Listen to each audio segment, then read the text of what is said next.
নন্দীগ্রামে প্রতারণা করে রিগিং করে হারানো হয়েছিল আমাকে। জেলা শাসক পাল্টে লোডশেডিং করে ভোটের ফলে কারচুপি করা হয়েছিল।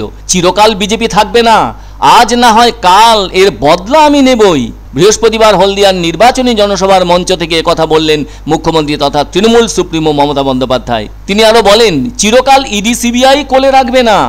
মেদিনীপুরে কারচুপি করে চাকরি সবচেয়ে বেশি কার? সকলে মনে রাখবেন, এই জেলায় চাকরি খেকো বাঘ আছে, সাবধান। বোমা ফাটাবো বলে 26,000 ছেলেমেয়ের চাকরি খেয়ে নিল। অন্যের ঘর ভাঙলে নিজেরও ঘর ভাঙে।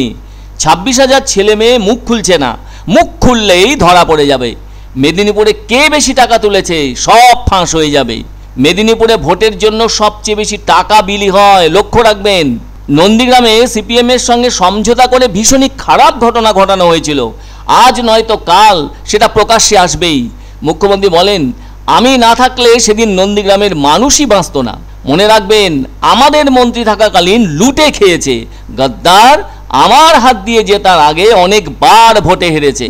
কোটি কোটি টাকার সম্পত্তি বাঁচাতে বিজেপিতে গেছে। এদিন নাম না করে মোটের উপর শুভেন্দু অধিকারীকে উদ্দেশ্য করেই এসব কথা বললেন রাজ্যের মাননীয় মুখ্যমন্ত্রী মমতা বন্দ্যোপাধ্যায়। এদিন তিনি হলদিয়ায় তমলুকের তৃণমূল প্রার্থী দেবাংশু ভট্টাচার্যর হয়ে জনসভা করলেন। তবে এদিন এখানে দেখা গেল অদ্ভুত ছবি। যেখানে হওয়া দরকার ছিল বদলা নয় বদল চাই, সেখানে কিন্তু সেই চাওয়াটা অনেকখানি বেসুরো হয়ে গেল। তাতে শুভেন্দু অধিকারী সম্পর্কে অনেক কথা বলা হলো। এমন বক্তব্য থেকে মুখ্যমন্ত্রীর পক্ষে যেটা দাঁড়ালো সেটা হলো বদলা চাই।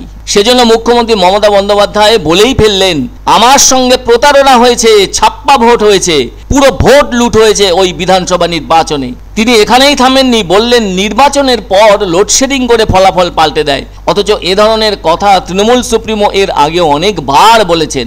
আর ওই বিষয়টি নিয়ে আদালতেরও দ্বারস্থ হয়েছেন, মামলা বিচারাধীন আছে বলে দাবি করেন মুখ্যমন্ত্রী। এদিকে এদিন তিনি সরাসরি বদলার হুঁশিয়ারি দিলেন হলদিয়া জনসভার মঞ্চ থেকে। ফের বললেন, আজ না হয় কাল বদলা তো আমি নেবই।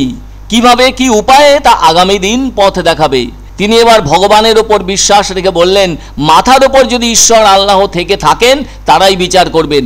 দিল্লিতে বিজেপি ক্ষমতায় আছে বলে কমিশনকে দিয়ে মেদিনীপুর লুট করে, আর আদালতে মামলা করেছি, মামলা পড়ে আছে এখনো, কারণ ওটা মানুষের দায় নয়।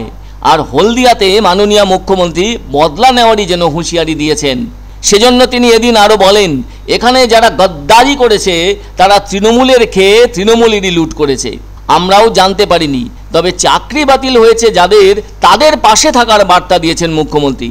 তবে তমলুক কেন্দ্রে তৃণমূলের তরুণ মুখ দেবাংশু ভট্টাচার্য, সিপিএমের তরুণ মুখ সায়ন বন্দ্যোপাধ্যায় এবং বিজেপির প্রার্থী অবসরপ্রাপ্ত বিচারপতি অভিজিৎ গাঙ্গুলি। আগামী 25শে মে ভোট রয়েছে এই কেন্দ্রে। বলা যায় এই কেন্দ্রে ত্রিমুখী প্রতিদ্বন্দ্বিতা হচ্ছে। এক্ষেত্রে একেবারেই রাজনৈতিক ব্যক্তি নন অভিজিৎ গাঙ্গুলি। তবে এদিনের বক্তব্যে সিংহভাগই মুখ্যমন্ত্রী ব্যবহার করেছেন শুভেন্দু অধিকারীর উদ্দেশ্যে।